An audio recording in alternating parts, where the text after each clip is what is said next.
Bismillahirrahmanirrahim. Assalamu alaikum. The chapter today we are starting is chapter number 7, and this is more tools in Flash. Flash हमारे पास वो software है जो हमें animation में help करता है. हम फोटोशॉपिंग कर सकते हैं इसके साथ, प्लस एनिमेशन वगैरह एट्सेट्रा हम सब कुछ इसके अंदर कर सकते हैं.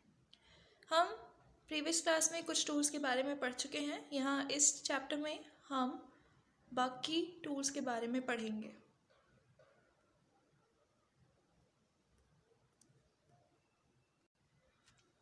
टूल्स की लिस्ट में हमारे पास जो फर्स्ट टूल है वो है pen tool. The pen tool is used for drawing precise paths like straight lines and smooth curves. You can also adjust the angle and length of straight line segments and the slope of curves. Straight line can be created by simply clicking on the stage, while curved lines can be created by clicking and dragging. Pen tool से हम क्या कर सकते हैं? Straight lines draw कर सकते हैं या स्मूथ कर्व्स ड्रॉ कर सकते हैं. किस तरह से कर सकते हैं ये मैं आप लोगों को दिखा देती हूँ. सबसे पहले हम पेन टूल को सिलेक्ट करेंगे और हमारे मेन स्क्रीन पर हम एक डॉट लगा लेंगे जहाँ से हम हमारी लाइन शुरू करना चाहते हैं. एक डॉट लगाने के बाद हम हमारे इस कैनवस पर एक और डॉट लगाएंगे जहाँ तक हम लाइन ड्रॉ करना चाहते हैं. तो फ्लैश ऑटोमेटिकली उन दो डॉट्स को एक लाइन के थ्रू कनेक्ट कर देगा. ठीक है. अब इसी तरह से हम एक और डॉट लगा लेते हैं यहाँ एंड यहाँ. तो अब आपने देखा फ्लैश ने ऑटोमेटिकली इन तीनों डॉट्स को आपस में कनेक्ट कर दिया है through a line, by making a line. अब हम एडिट टैब में जाएंगे और यहाँ से डीसेलेक्ट ऑल कर देंगे तो हमारा एक प्रॉपर ट्राइंगल बना हुआ हमारी स्क्रीन पर नज़र आ जाएगा. So this is how you can use a pen tool on flash.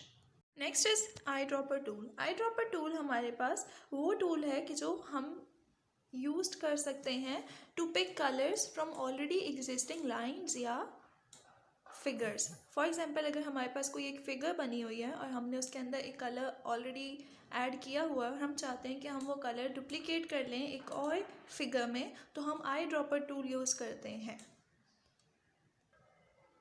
Eye dropper tool कैसे यूज़ करेंगे देख लेते हैं. सबसे पहले मैंने स्टाइल चेंज किया और अब मैं यहाँ पर एक रेक्टेंगल स्क्वायर बना लेती हूँ. यहाँ पर स्क्वायर बनाने के बाद मैंने प्रॉपर्टीज़ चेंज कर दी. स्ट्रोक 3 कर दिया, स्टाइल डॉटेड, कलर ब्लू. एक और रेक्टेंगल बनाने के बाद मैंने उसका कलर येलो रखा है. अब मैं यहाँ पर स्ट्रोक मैंने 5 रखा. अब मैंने एक सर्कल बनाया यहाँ. अब इस सर्कल बनाने के बाद मैं ये चाहती हूँ कि मेरे ऊपर वाली फिगर की सेम प्रॉपर्टीज़ नीचे सर्कल के हो जाएं. तो इसके लिए मैं यूज़ करूँगी हमारे पास आई ड्रॉपर टूल. मैं आई ड्रॉपर टूल यूज़ किया. अब मैंने यहाँ से फिल एंड स्ट्रोक ऑप्शन के साथ मैंने यहाँ पर यूज़ कर लिया रेड कलर. अब आप देख सकते हैं जब मैंने आई ड्रॉपर टूल यूज़ किया तो यहाँ पर ऑटोमेटिकली वो प्रॉपर्टीज़ चेंज हो गई, मुझे खुद चेंज नहीं करनी पड़ी. इसी तरह मैं फिर से आई ड्रॉपर टूल यूज़ करती हूँ और सेंटर का कलर मेरे पास यहाँ पर ग्रीन हो गया. बाकी प्रॉपर्टीज़ भी उस जैसी हो गई और यहाँ पर मेरे पास सर्कल में वही सेम प्रॉपर्टीज़ आ गई जो मेरे पास ऊपर वाली फिगर में थी. यहाँ पर भी यही करते हैं. Style dotted and the fill color yellow.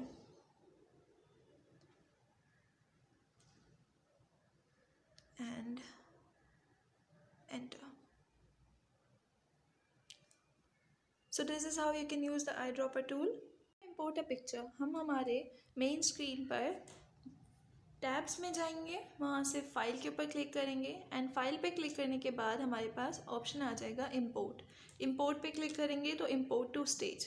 जब हम इम्पोर्ट टू स्टेज पे क्लिक कर लेंगे तो हमारे पास ये डायलॉग बॉक्स ओपन हो जाएगा जहाँ पे हम हमारे कंप्यूटर के तमाम डेटा को देख सकते हैं. अब यहाँ से हम जो भी फाइल अपने फ्लैश में ऐड करना चाहते हैं हम यहाँ से ऐड कर सकते हैं. Next is the transform tool.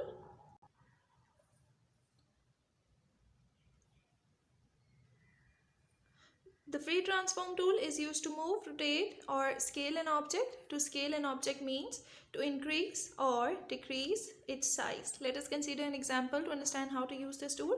Free transform tool हमारे पास यूज किया जाता है मूव करने के लिए, रोटेट या किसी ऑब्जेक्ट को स्केल करने के लिए. स्केल का मतलब होता है कि उसका साइज स्मॉल या बढ़ा देना, उसे हम स्केल कहते हैं. इसके हमारे पास स्टेप्स क्या हैं फ्री ट्रांसफॉर्म टूल को यूज़ करने के. सबसे पहले हम कोई भी फिगर स्टेज पर ड्रॉ करेंगे या कोई भी पिक्चर लेंगे हमारी गैलरी में से.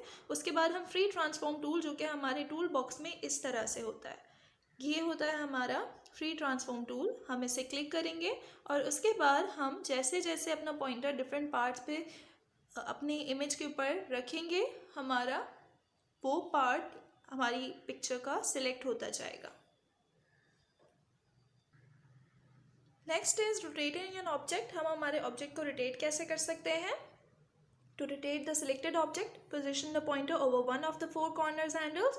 When the pointer changes to a curved arrow, click and drag to rotate the object. क्या करेंगे हम हमारे पॉइंटर को चारों कॉर्नर्स पर लेकर आएंगे और जब यहाँ पर हमारे पास ये इस कर्व हैंडल की तरह हो जाएगा तो अब हमें पता चलेगा कि अब हम रोटेट कर सकते हैं हमारे ऑब्जेक्ट को. फिर हम जिस भी तरह से करना चाहें उसे रोटेट कर सकते हैं.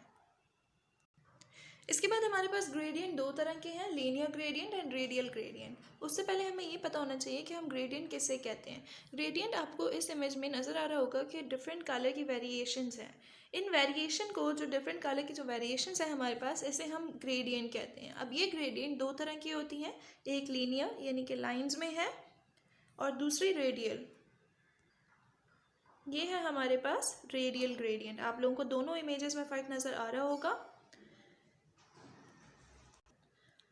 अब अगर आप लोग इस इमेज को ध्यान से देखें तो आप लोगों को यहाँ पे कॉर्नर्स बने हुए नज़र आ रहे हैं. ये जो 3 डॉट्स हैं हमारे पास, ये है हमारा centre point. This is our centre point. और इसके अलावा ये है हमारे पास विथ एडजस्टमेंट हैंडल, यानी कि हम इससे अपने ग्रेडियंट की विथ को सेट कर सकते हैं, एडजस्ट कर सकते हैं. उसके बाद ये है हमारे पास रोटेशन हैंडल, हम इसे जिस भी तरफ रोटेट करना चाहें. अच्छा, एक और बात मैं आप लोगों को यहाँ पे बता दूं कि हम इन तीनों एडजस्टमेंट हैंडल से जो भी करेंगे वो चेंजेस हमारे पास सिर्फ ग्रेडियंट के साथ होंगी, यानी कि ये जो कलर्स हैं बीच में सिर्फ उनके साथ वो चेंजेस होंगी. हमारी शेप को इस पर कोई फ़र्क नहीं पड़ेगा, सिर्फ हमारा जो अंदर का फिल कलर है ये चेंज होगा. इसके बाद आ जाता है हमारे पास हमारा text tool. The text tool is use for inserting text on the stage. Let us consider example to understand how this tool is used.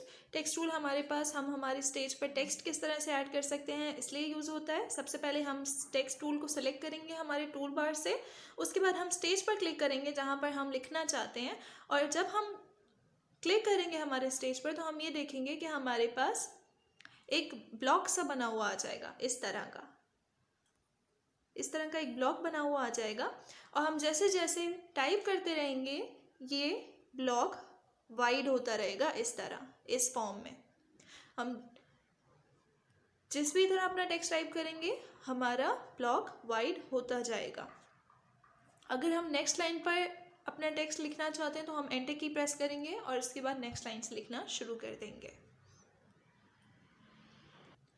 अगर हम हमारे टेक्स्ट के अंदर कोई फॉर्मेटिंग करना चाहते हैं, उसका फ़ॉन्ट कलर, फ़ॉन्ट साइज़ या और कुछ भी एट्रीब्यूट चेक करना चाहते हैं, चेंज करना चाहते हैं, तो हम सबसे पहले उस ब्लॉक को, यानी ये जो हमारे पास टेक्स्ट ब्लॉक है उस पूरे ब्लॉक को सिलेक्ट करेंगे और उसके बाद हमारे पास प्रॉपर्टी इंस्पेक्टर पेन में जाकर हम वहाँ से अपना फॉर्मेट कर सकते हैं टेक्स्ट को.